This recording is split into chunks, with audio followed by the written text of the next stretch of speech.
Hello there everybody, it's uxwbill here again with a video request. I had several people ask me about doing a video on head cleaning and demagnetization for cassette decks.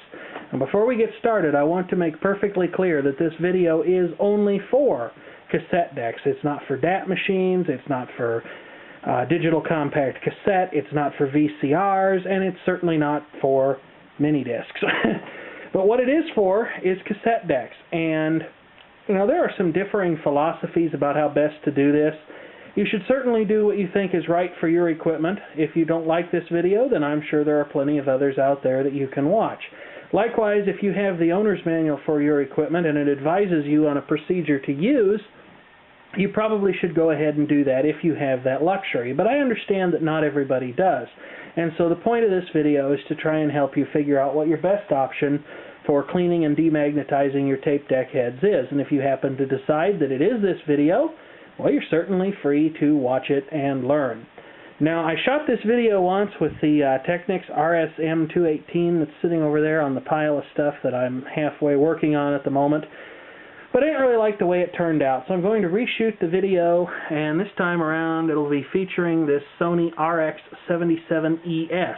Now this is an auto-reversing tape deck, and if your tape deck differs from this one in that it's an auto-stop deck or something along those lines, you may not find all the parts that I talk about in your unit's particular tape well configuration. So please keep that in mind. In particular, an auto-stop unit is only going to have one pinch roller. Likewise, a playback-only deck is going to have either a dummy erase head or no erase head at all.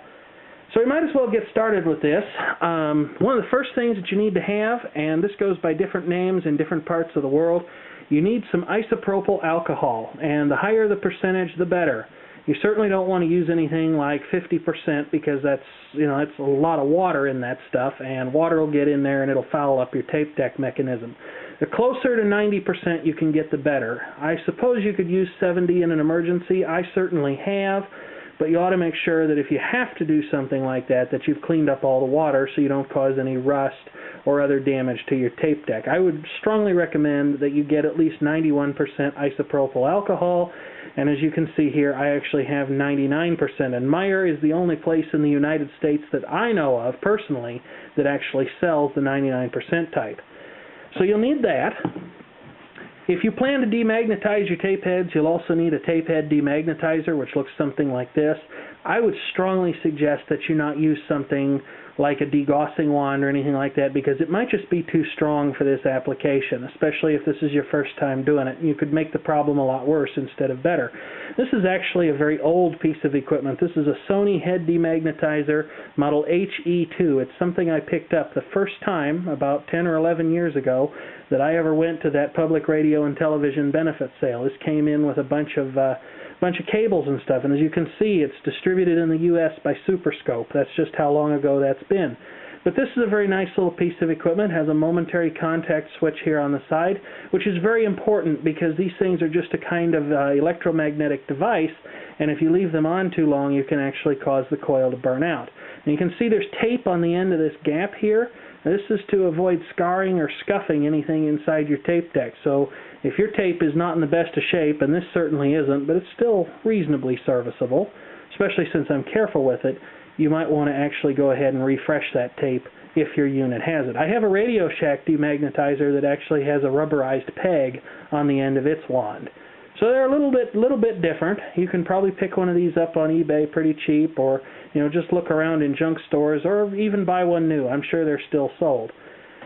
So if you've got that, you're ready to demagnetize. But there's another thing you need, and I didn't actually have these over here with me, and that is cotton swabs. Now, you can use things that are better quality than this, but as long as you're careful with these, cotton swabs work just fine, especially as long as you're careful to make sure that they don't get snagged and snarled up in the mechanism. So with all this stuff together, let's go ahead and get started. And the way to get started here is to go ahead and eject any tape that might be in your deck, and get those far, far away from here, because if you're going to demagnetize your deck, you don't want to inadvertently erase any of your valuable and important cassettes. So get those far, far away. Likewise, anything else that's magnetically sensitive, compasses, pacemakers. I suppose that's mostly a joke, but you know, if you have health issues, you certainly can't be too careful. Likewise, credit cards, debit cards, anything that uses magnetism to make itself work, you probably want to get it well away from the area in which you're doing this.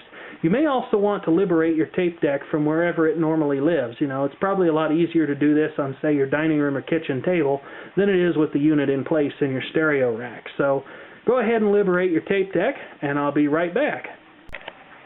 Alright, I'm back, and hopefully you're ready to get started. Now, on a deck like this Sony, there's actually a special cleaning mode that has to be engaged from the front panel. But a lot of more pedestrian cassette decks and tape transports, you can just do this kind of thing manually. Now, there is some merit to having the deck, say, in a fast-forward or even a playback mode while you're doing this, but if this is your first time, you might want to do as much as you can with the unit unplugged.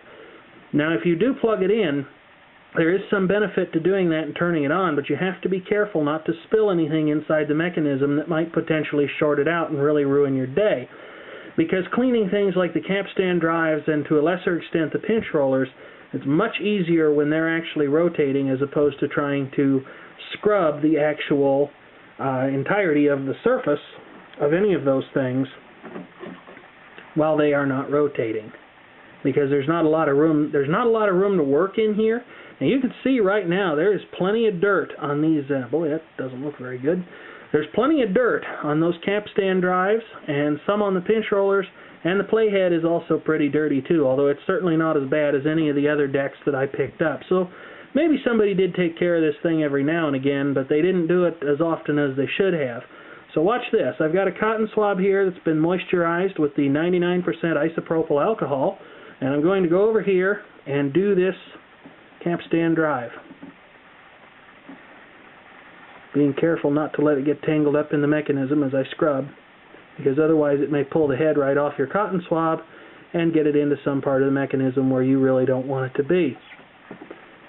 And as you can see right there, well, you can't see it too well, but there's definitely a lot of dirt coming off of that thing. And unfortunately I got a little bit of a cotton swab on there, but I can fix that right up. You can see that that thing is starting to look cleaner than it did, but there's still a long way to go here towards an improvement. Now be kind of gentle when you work in here, because these are precision machined parts, and you could bend one or pop one loose or knock out a timing adjustment. You could knock the thing out of alignment so it won't work, especially if it's a full logic deck that you're operating on, and that would really ruin your day. But as you can see, that thing is getting cleaner. You may have to do quite a lot of scrubbing on a machine that's been neglected like these have been. So be patient and just take it easy and go slow. Now, the average full logic deck with electronic control of its major functions does not usually make things this easy.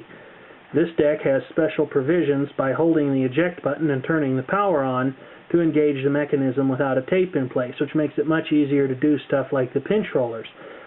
You can still do this in a regular full logic deck, but it's going to be a lot more tedious, and I'll bet that if you've been putting this off for way too long, you won't be doing that anymore, because it's kind of hard to get tape grime off of certain parts inside these things. I've already removed a ton of grime from both of these capstan drives, and I'm not even done just yet.